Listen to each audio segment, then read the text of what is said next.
El duelo.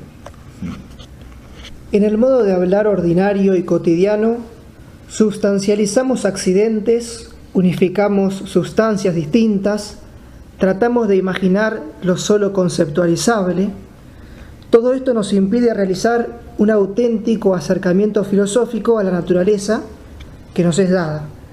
¿Qué consejos nos daría para evitar estas cosas que nos pasan?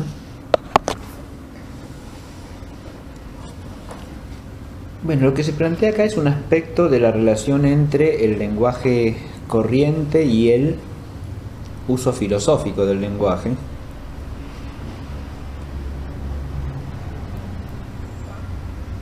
Más que consejos, yo creo que podríamos dar dos líneas de fuerza o principios guía, ¿no?, en esta problemática. Una,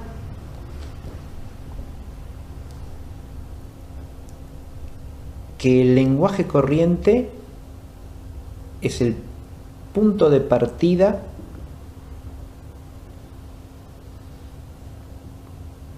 del realismo espontáneo que la filosofía está llamada a profundizar.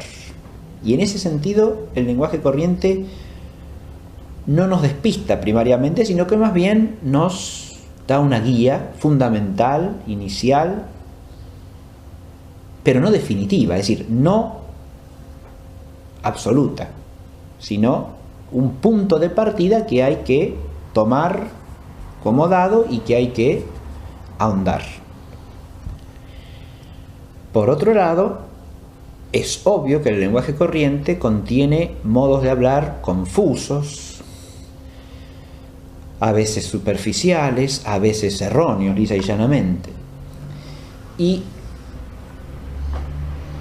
ahí viene la cuestión que la filosofía plantea desde sus inicios con relación al lenguaje corriente, y es la necesidad de perfeccionarlo, de hacerlo más exacto, más preciso, más profundo. Y en ese sentido, la filosofía, en cuanto aporta cierta sabiduría que se instala culturalmente en alguna instancia en la historia de un pueblo, puede profundizar y perfeccionar el lenguaje corriente.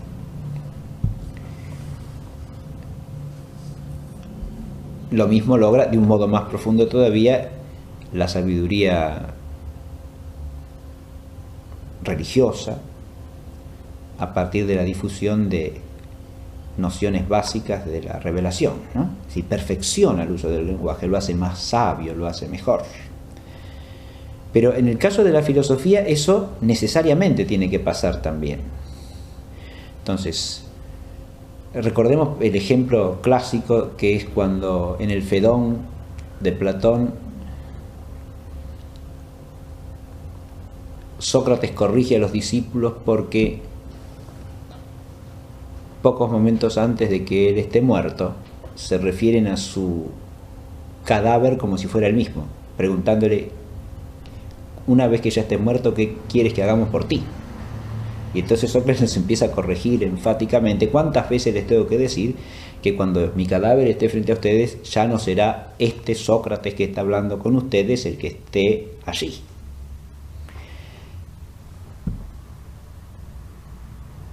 A pesar de lo cual después le van a preguntar: ¿cómo quieres que te sepultemos? ¿O qué?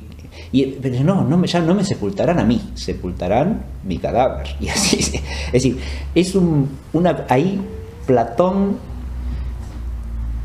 con su maestría literaria, hace una composición en la cual nos muestra claramente ese forcejeo entre un modo de hablar corriente instalado y un pensamiento más profundo que trata de corregirlo, ¿no? Que trata de mostrar que ese modo de hablar lleva a una confusión.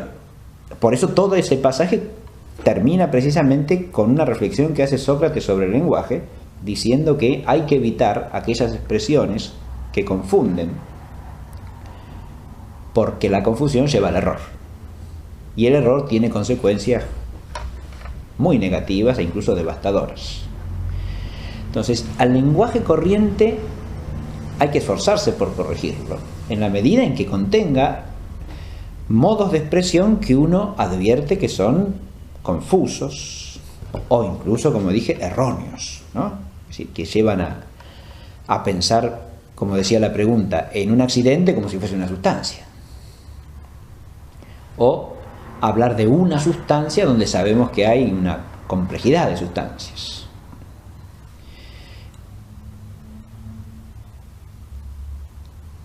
En esa corrección también hay que tener en cuenta matices de prudencia, obviamente. Eso sería ya un complemento de los dos principios que hemos dicho. Porque un modo de expresión que en el uso corriente puede ser satisfactorio, si uno lo exige desde el punto de vista filosófico, puede ser deficiente.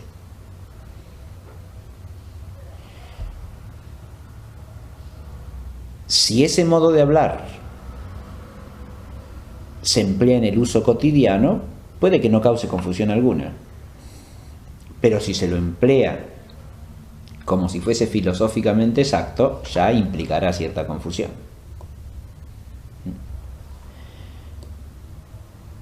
Ahí ya no se pueden dar reglas generales, pero sí advertir que hay un principio de prudencia. No se puede estar corrigiendo toda expresión del lenguaje vulgar, todo modo de hablar, simplemente porque podría oponérsele alguna objeción filosófica en alguna instancia o en algún modo de usar esa expresión. Pero sí creo habría que corregir o esforzarse por corregir aquellas expresiones que de suyo ya implican un error grueso, ¿no? O modos de hablar que inducen a modos de pensar que son erróneos.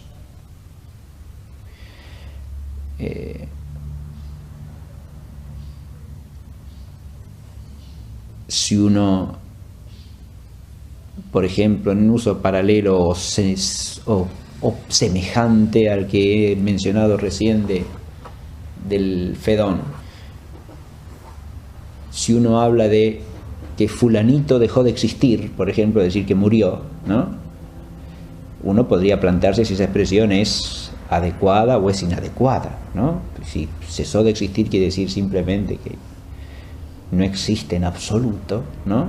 Eso evidentemente desde un punto de vista filosófico o desde un punto de vista cristiano es obviamente falso, ¿no? Son modos de hablar que inducen a modos de pensar erróneos, ¿no? O si uno hablase del hombre como un cuerpo sin más, o del hombre como un animal sin más en el sentido corriente de la expresión. A veces lo que hay que tratar de distinguir es el uso habitual del término y el uso filosófico del término, ¿no? Yo dije recién, por ejemplo, el hombre es un animal sin más. Si uno dice animal en el uso corriente, decir que el hombre es un animal es obviamente un error, y un error que suena como tal a los ojos de la mentalidad vulgar, ¿no? El hombre sin más un animal, y no es lo que no es el hombre, ¿no? Ahora, si el término animal se usa en otro sentido, ya más etimológico y culto, como un ser dotado de alma, a ver, eso ya... Pero nadie entiende por animal un ser dotado de alma, bien al contrario. Vulgarmente se entiende por animal un ser que no tiene alma, ¿no? Ahí se plantea un problema que es el inverso. Cuando uno lleva términos del lenguaje corriente a la filosofía, y en el lenguaje de la filosofía tienen un sentido distinto e incluso hasta opuesto al que tiene el lenguaje corriente, hay que hacer el esfuerzo de pensar el término asociado a otro concepto, porque si no se cae fácilmente en lo que el oído común lleva al pensamiento cuando oye el término vulgar. Eso también hay que tenerlo en cuenta, ¿no? Porque hay términos del vocabulario filosófico que en su uso filosófico significan otra cosa distinta de la que significan vulgarmente. En cualquiera de los dos casos, ¿no?, hay que tomar la precaución, y este de nuevo es un criterio prudencial, de aclarar el sentido en que se usan los términos.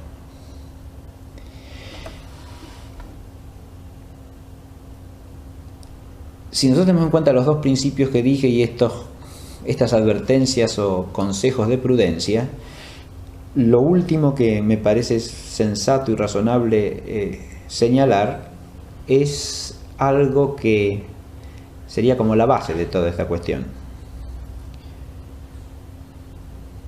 El hábito filosófico en relación con el lenguaje introduce lo que podríamos llamar una actitud crítica, o sea, una actitud de discernimiento reflexivo, y eso es lo fundamental.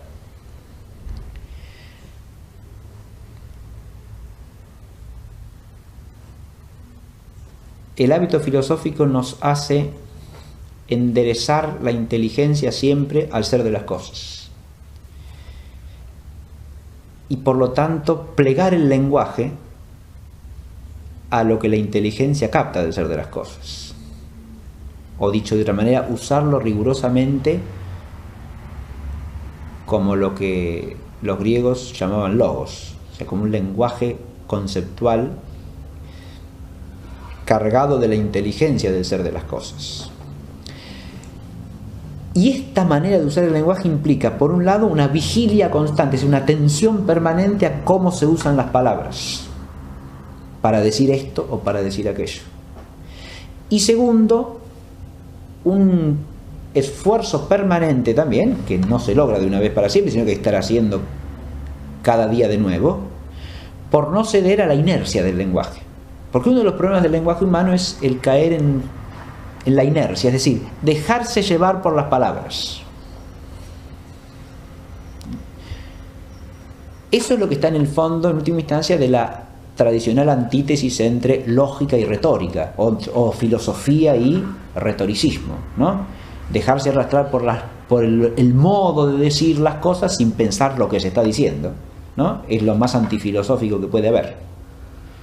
El filósofo tiene que preferir, se ha dicho siempre, hablar de una manera rústica o poco literaria, pero dar a entender lo que las cosas son, aunque no sea un lenguaje florido ni muy elegante.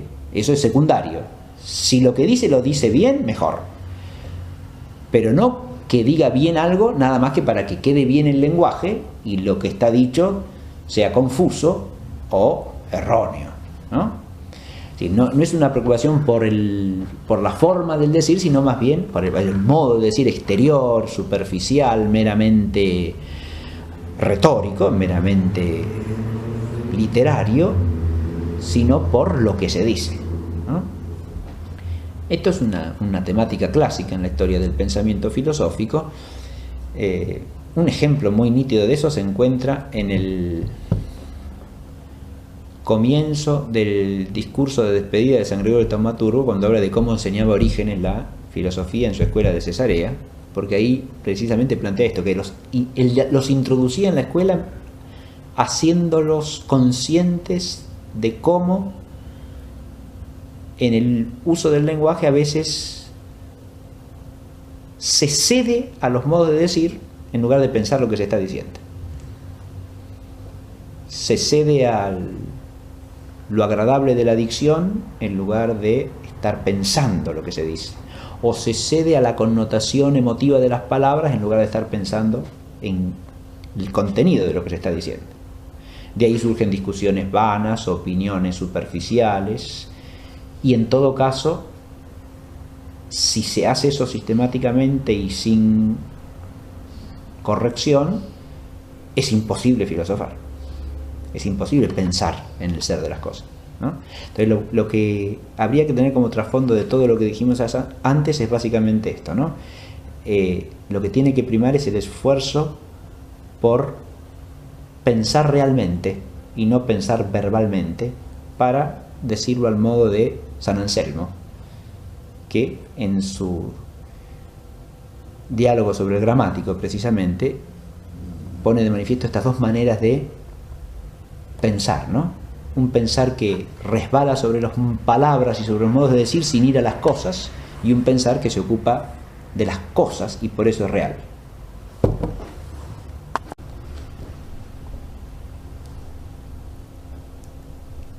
Que el lenguaje corriente es el punto de partida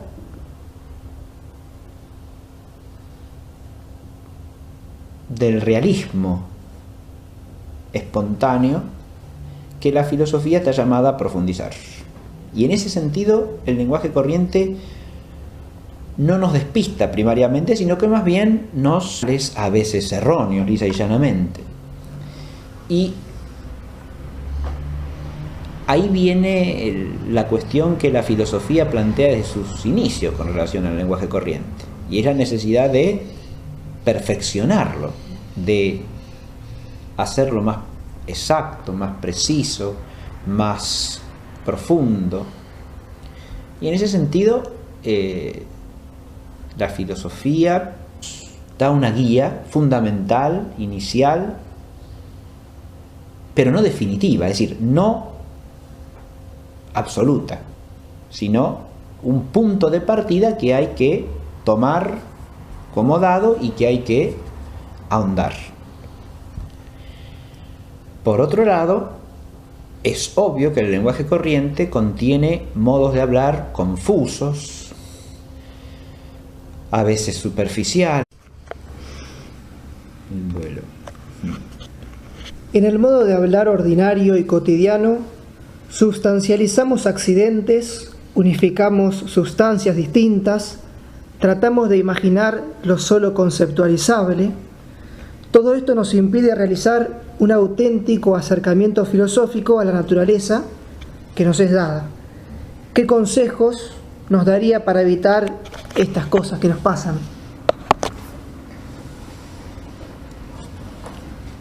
Bueno, lo que se plantea acá es un aspecto de la relación entre el lenguaje corriente y el uso filosófico del lenguaje.